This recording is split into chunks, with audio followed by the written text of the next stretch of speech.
Antonio's Story, Legacy of the Fallen, by Charles Olson. Chapter 13. Ashes and Echoes. The soft gray light of early morning filtered through a half-drawn curtain, casting long, pale slats across the bedroom. A digital clock blinked 7:43 a.m. in dull red against the silence. Anna lay in bed alone. She was half covered in a silk robe, one arm stretched across the empty pillow beside her. As if someone had once slept there, someone who hadn't returned. On the nightstand, a still life of sadness told its own story. An empty wine bottle, a half-spilled glass, a prescription bottle toppled on its side. A crystal tray held a lipstick-stained cigarette, ash smeared at its edge. The air was thick with the kind of stillness that follows heartbreak. Not fresh pain, but the aching numbness that grows afterward. Her eyes opened slowly, red-rimmed, unfocused. The mascara smudged beneath them wasn't from crying, just from not caring enough to remove it. She stared at the ceiling, breathing shallow, motionless. In the bathroom, the sound of water running broke the hush. Anna splashed her face, then looked up. The mirror gave no mercy. A ghost stared back, pale skin, tangled hair, eyes sunken from exhaustion that no sleep could fix. She raised a trembling hand and touched her reflection, as if to check that she was still there. Later, she sat at the kitchen table, robe wrapped tightly around her, coffee cup in hand but untouched.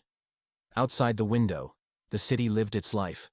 The hum of traffic, the occasional shout or honk, the world moving on.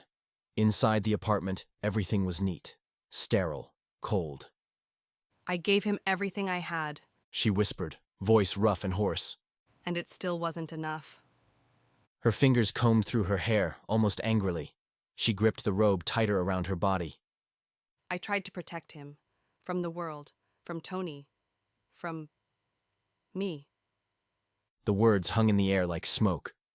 She closed her eyes. When she spoke again, her voice cracked. And now he's out there, with his father's eyes, and his father's rage.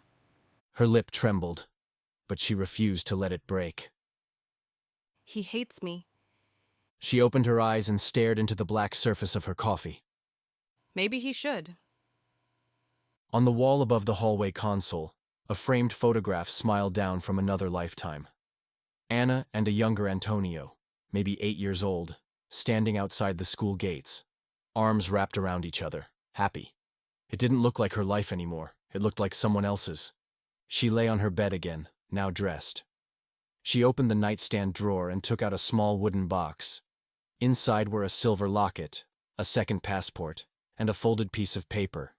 The beginnings of a will, never finished. She held the locket in her hand, eyes closed. If I die tomorrow, who will he become? Far below, in the dim hush of a parking garage, Antonio crouched beside his gleaming Suzuki. The golden hour light filtered through narrow concrete slits, casting stretched shadows across the oil-stained floor. He wiped the fairing in slow, deliberate strokes, the cloth gliding over polished chrome with practiced care.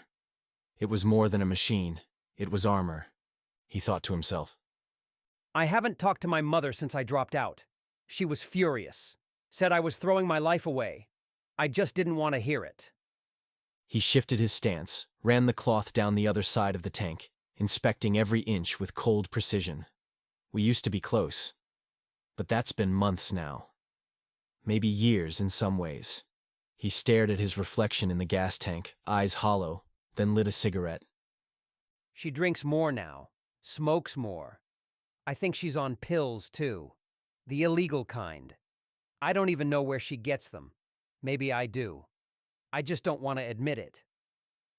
He stood up, flicked the cloth aside, and swung a leg over the bike. I don't even tell people she's my mother anymore. It's easier that way. He kicked the stand, revved the engine once. The noise bounced off the walls like a shot. Then he looked up, through the open space above the garage, toward the floor where the apartment sat, and rode off into the fading light. Betrayal. At Banco Nacional de Panama, the office was dim. Carlos sat behind his desk with his tie loosened, swirling a drink, The skull sat across from him in shadow, still, cold, unreadable. You said you only wanted leverage. Carlos murmured. I want peace of mind. Came the reply, quiet and grating. Carlos glanced at the documents between them. Anna's trust, Antonio's inheritance, the conditions for access. If the boy lives, that account is gone by the time he's 21. Carlos said carefully. And if she overdoses before then? It defaults to the bank. Skull interrupted. You said she's alone? Carlos nodded. No family, no friends. One man, her driver. He's no threat to you. The skull stood, smooth and unhurried. I'll handle it tonight. That night, Panama City glowed with neon. A black SUV idled across the street from a high-rise apartment. The passenger door opened. The skull stepped out and disappeared into the shadows of the building. Inside the apartment, Anna was passed out on the couch. The TV flashed static, casting a blue-gray flicker. A cigarette smoldered inches from her fingers. A glass slipped from her hand, hit the carpeted floor, and rolled. The front door creaked open. The skull entered in silence, dressed in black, gloved, expressionless. He approached like a shadow becoming human. He knelt behind her, lifted her head gently. Frank sends his regards, He whispered. Her eyes fluttered open, just enough to see the dark shape above her. The silenced gun hissed once, twice, a third time. Moments later, gasoline trickled across the floors and curtains. The skull moved like a ritualist, dragging a steel can in one hand, striking a match with the other. Flames roared to life. He walked out without haste, the apartment already devouring itself in fire. From the street below, the fire burst outward 10 stories up. A car screeched to a halt. Amado jumped out, saw the flames, his face split with horror. Anna! He shouted, running toward the entrance. From the shadows, the skull struck. A single blow to the skull. Amado crumpled. Amado's unconscious body was dragged toward the SUV. Blood trickled down his temple. His wrists were zip-tied. The skull tossed him into the back and climbed into the passenger seat. There's a boy, 18. His name is Antonio Garcia. He said. We find him. We finish this. He looked over his shoulder. Amado will talk. The SUV vanished into the night. Behind it, the building burned. Panama erupted. Antonio and his crew tore through the streets. Shakedowns, exchanges, threats whispered behind closed doors. A man begged in an alley. Antonio took his watch without flinching. Tires screeched. Sirens flared. The gang disappeared into the night like smoke. As dawn broke, Antonio rode alone. The hum of his bike the only sound. He coasted through sleeping neighborhoods, the sunrise lighting his path. But as he turned onto the street near his building, the calm shattered. Lights, tape, police. The road was blocked. Smoke lingered in the air like a ghost. Antonio pulled to the curb and killed the engine. He lit a cigarette, hands trembling. A cop approached, friendly, unaware. Good morning, young man. Long night? Antonio didn't smile. Something like that. He nodded toward the chaos. What's going on? Can't get into my garage? The officer's voice softened. Penthouse suite caught fire. Owner didn't make it. They found her body. Son's still missing. Antonio's cigarette dropped to the ground, rolled, slowly. He stared up at the top floor. His floor. Her apartment. Do you know how it started? He asked. The cop leaned closer. Looks like arson. She was shot, head and chest. Execution style. The words hit like a hammer. Antonio's ears rang. The world tilted. His vision narrowed. He didn't say anything, just turned, mounted his bike, revved it once, and vanished into the morning haze. Run. The sun was rising behind him, but Antonio didn't feel the warmth. He tore down Route 1 like a man trying to outrun his past. His Suzuki roared beneath him, the engine screaming with fury, as the Panama City skyline faded behind him in the mirror. His face was streaked with tears. He didn't wipe them away. This is my fault. he thought. Someone's coming after me. And they took her first. The wind howled past him, dragging at his shirt, his sleeves, his hair. The lines on the highway blurred together in a haze of speed and grief. She never told me anything, nothing about my father, about the past. He twisted the throttle harder. The engine wailed in defiance. I need to disappear. Then, like a light flicking on in a dark room, it came to him. The lake house. Amado's place. Bayano Lake. Babita. No one really knew about it. And the few who did, are trusted friends.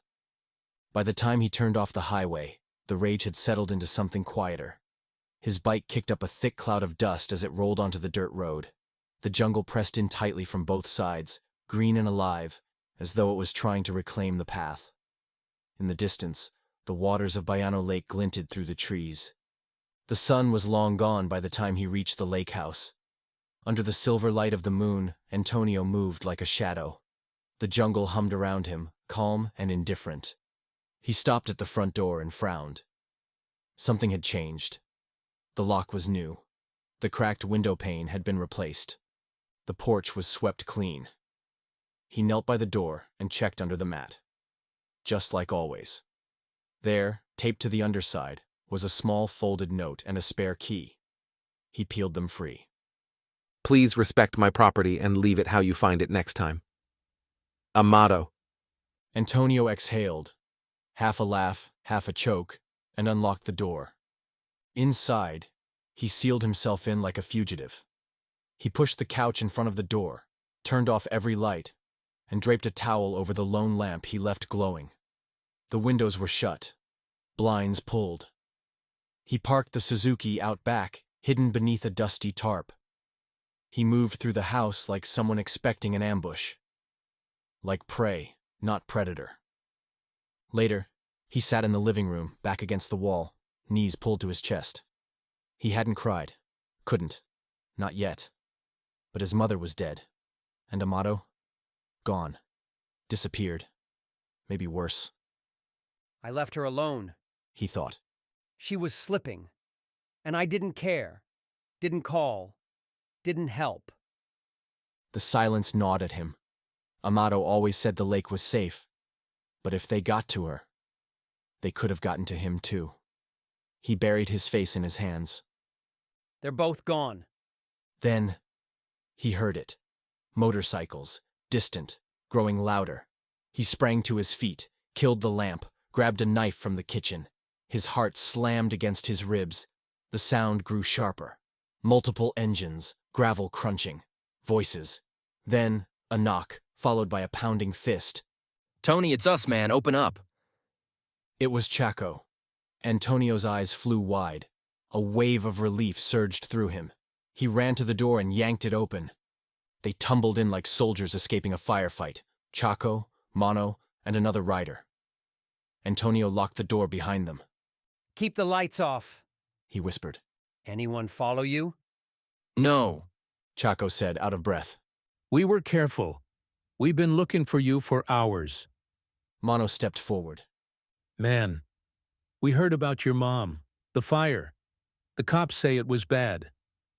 Antonio nodded, his throat clenched. He couldn't speak. Amado? He asked finally. Chaco's voice dropped. His car was found. Door open. Keys still inside. No one had seen him. We thought he was dead.